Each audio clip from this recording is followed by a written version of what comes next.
So, hello, this video is about the cosmological argument, and ultimately why it doesn't work. A brief explanation of the cosmological argument is that anything that begins to exist must have had a cause for its existence. This is generally explained through unmoved movers, and analogies like that. The religious tend to use this argument to justify or explain a belief in God, and I hope to give you 10 reasons why it doesn't work.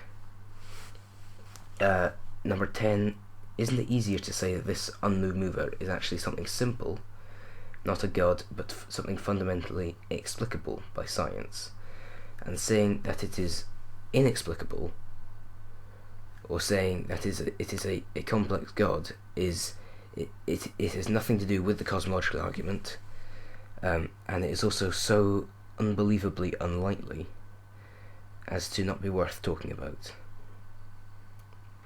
Number 9, why assume that this unmoved mover is the specific god that you happen to be indoctrinated into? If you were born in Mumbai, you'd be a Hindu. If you were born in Cairo, you'd be a Muslim. If you were born in ancient Greece, you'd worship Zeus and Poseidon. Why assume that this argument helps your specific cause in any way? Number 8, why assume that this first cause is even conscious? If we just assume it is conscious for a second, why would it even interfere with human lives? Why would it care who you sleep with, what you eat with what your lineage is in some cases? All these things. Why would this care about anything, about any of those? Number 7, why assume that this unmoved mover is omniscient, omnipotent, and omnibenevolent? Apart from the inherent contradictions in those things, what in the cosmological argument says that God is these things? And even assuming that this unmoved mover is somehow the omniscient, omnipotent, and omnibenevolent Yahweh or Vishnu or Allah is just insane. Number 6, how does the cosmological argument give us a purpose? The other big argument for God, or supposed big argument for God, is that it somehow gives us a purpose, which atheism doesn't. Even though I would argue that atheism can give you a purpose, it just means you can define your own purpose, essentially. If this God is essentially ultimately explicable by science, in what way does that actually give you a purpose? And also, is it really a god, or is it like just a higher being that we see as a god then, using the cosmological argument? It doesn't quite work. Number 5, why is infinite time going backwards a logical impossibility? Logic always works the way we think it does. Quantum mechanics doesn't seem logical.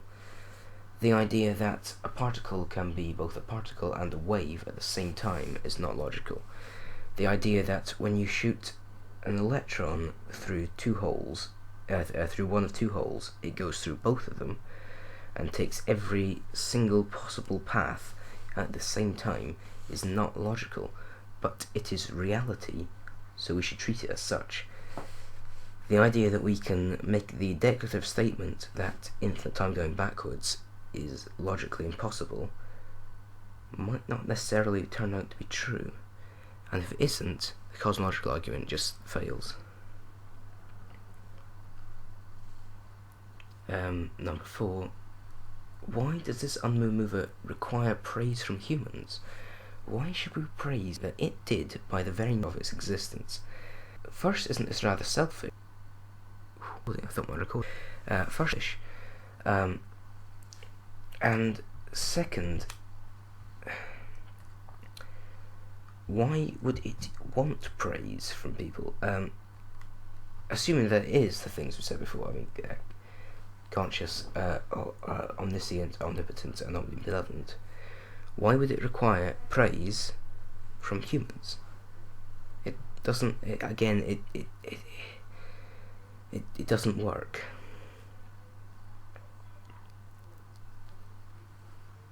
Right. Number 3. Do any religious texts say anything like this? This argument seems to have been thought up in order to combat atheism. As I've already shown you, this argument doesn't actually work, but religious texts don't seem to really mention this. Religious texts don't really see God as sort of pushing the universe into action. They more see sort of God as God the gardener or God the engineer, not God the person who starts the ball rolling or anything like this. Again, you need more than the cosmological argument to make a substantial case for God. Number 2. Isn't this exactly the same as the God of the gaps theory? If one day science can find out what this unmoved mover was, or find out that we don't need an unmoved mover, as Lawrence Krauss was pretty close to doing, then this will just be seen as exactly the same as the God of the gaps argument, and it ultimately doesn't work. Number 1. What caused God? You can't argue that infinite time is logically impossible, which religious texts often do in order to use, or which the religious often do in order to use the cosmological argument, and then say that God exists out of time, and so is not suspect to the cosmological argument. Why? The cosmological argument, again, it says that something which doesn't have a cause for existence doesn't have to or that something that exists forever doesn't have to have a cause for its existence, but specifically to deploy the cosmological argument, the religious will use the fact that they believe that infinite time is logically impossible. So then where did God come from? You can't have it both ways. So for the reasons I've outlined here, I hope you can see that the cosmological argument, it doesn't work. It doesn't favour the religious in any way. In fact, I think it favours the atheists. The fact that it says that an unmoved mover, or that anything that began to exist must have had an unmoved mover. I think that unmoved mover, it will be discovered by science at some point. It will be probably some mundane physical law, or some single piece of matter, or actually probably not, but some single particle that exists just because of the very nature of existence, or some virtual particle or something that exists because of the nature of its existence. It won't be a god. Thank you for watching, and goodbye.